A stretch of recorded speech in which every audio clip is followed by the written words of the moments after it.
Episode के starting में यांगशिंग Fuji के पास आता है। वो मिंग के लिए जेल में ज़रूरी सामान लेकर आया होता है ताकि मिंग को जेल में किसी तरह की प्रॉब्लम ना हो।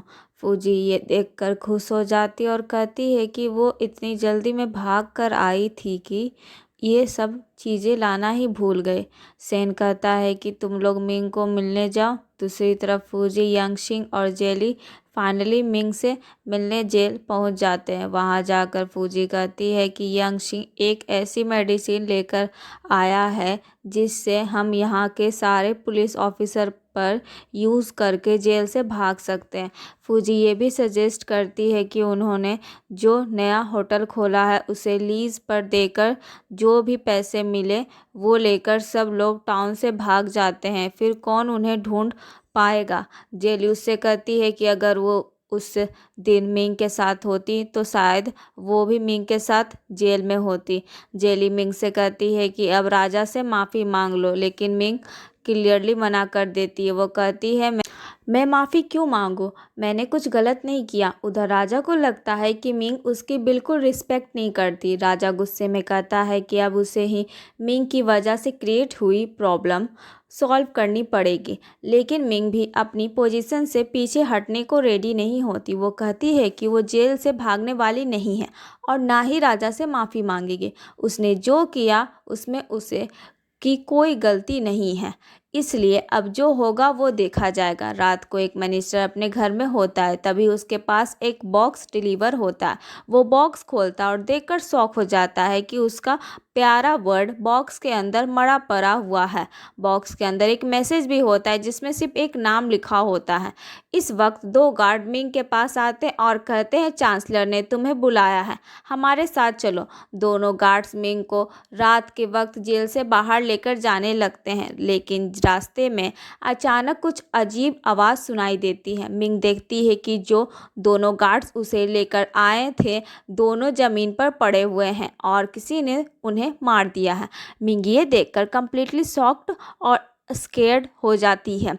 तभी ब्लैक टाइगर ग्रुप का लीडर मिंग के सामने आता है और कहता है कि उसकी मौत उसके हाथ से नहीं होगी बल्कि उस आदमी के भाई के हाथ से होगी जिसे मिंग ने पनिशमेंट दी थी।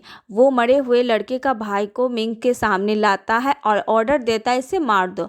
वो आदमी तुरंत मिंग पर अटैक करने के लिए आगे बढ़ता है।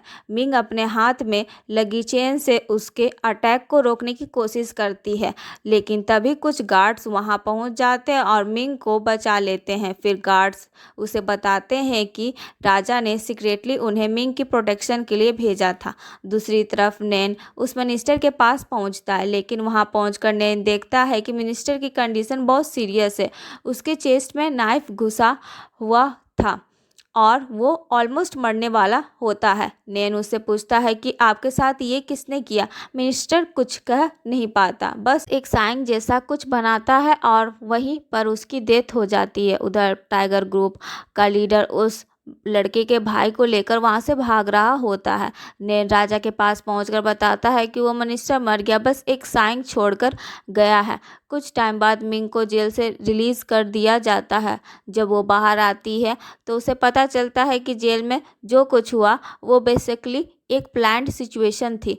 बाहर राजा खुद मिंग का वेट कर रहा होता है। मिंग थोड़ा सरकास्टिक होकर कहती है कि मेरे जैसे ऑर्डिनरी पर्सन को देखने के लिए राजा खुद जेल तक आ गए।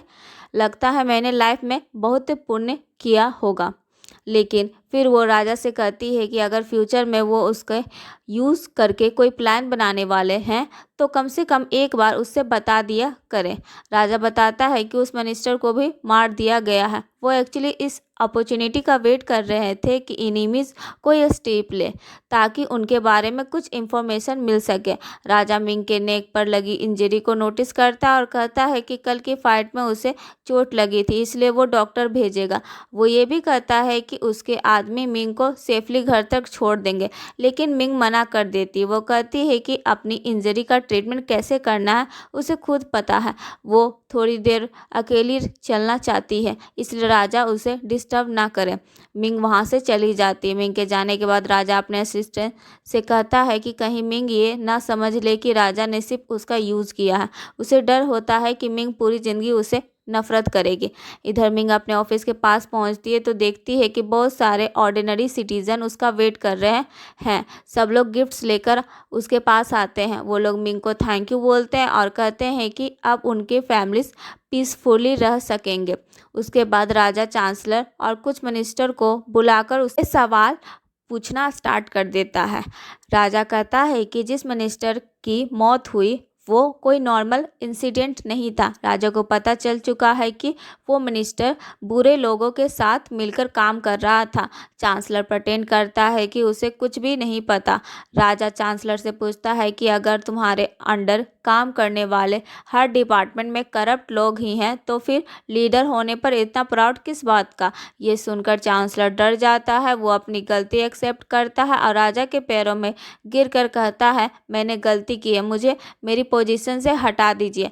चांसलर का असिस्टेंट राजा से रिक्वेस्ट करता है कि चांसलर को कम्प्लीटली रिमूव करना सही नहीं होगा। वो बताता है कि चांसलर ने बहुत सालों तक दिल से काम किया है और अपनी जान लगाकर रिस्पॉन्सिबिलिटीज संभाली है। राजा कहता है कि वो उसे कम्प्लीटली रिमूव नहीं करेगा, लेकिन अब चांसलर की एज भी हो रही है और सारी रिस्पॉन्सिबिलिटी अकेले हैंडल करना उसके लिए डिफ़िकल्ट है।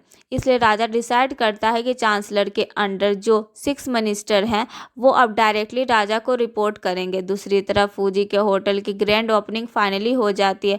होटल में बहुत सारे गेस्ट आते हैं और फूजी सबको रिटर्न गिफ्ट्स देकर खुश कर रही होती है। तभी सेन राजा के साथ होटल में आता है। वो सीधा उस रूम में चला जाता है जहाँ मिंग बैठी होती है।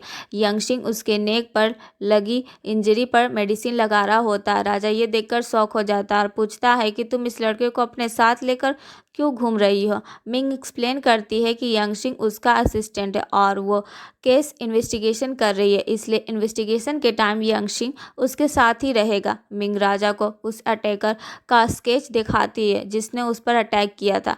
फिर राजा उससे वो साइन दिखाता है जो मिनिस्टर ने मरने से पहले लिखा था। राजा मिंग से कहता है कि इस लेटर को चेक करो, शायद इससे अटैकर या मास्टरमाइंड के बारे में कुछ पता चल सके। इसी बीच सेन एक मेडिसिन का बॉक्स मिंग को देता और कहता है कि राजा ने खुद आपके लिए मेडिसिन लाया है।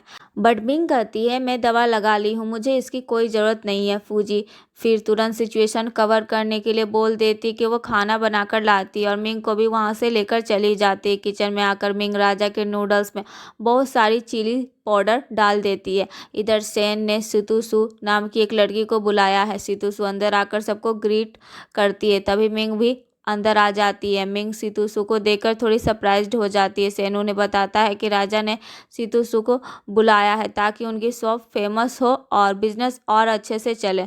उसके बाद सब लोग एक साथ बैठकर खाना खाने लगते हैं। राजा को नूडल्स दिया जाता है। जैसे ही वो एक बाइट लेता है उसे तुरंत समझ आ जाता है कि नूडल्स में बहुत ज़्यादा चिली पाउडर है। राजा मुश्किल से स्पाइसी नूडल्स खाने की कोशिश करता है, बार बार पानी पीता है। वहाँ सितुसु भी सबको ऑब्जर्व कर रही होती है। उसे क्लियरली समझ आ जाता है कि मिंग और राजा का रिलेशनशिप नॉर्मल बॉस एम्प्लॉय जैसा नहीं है।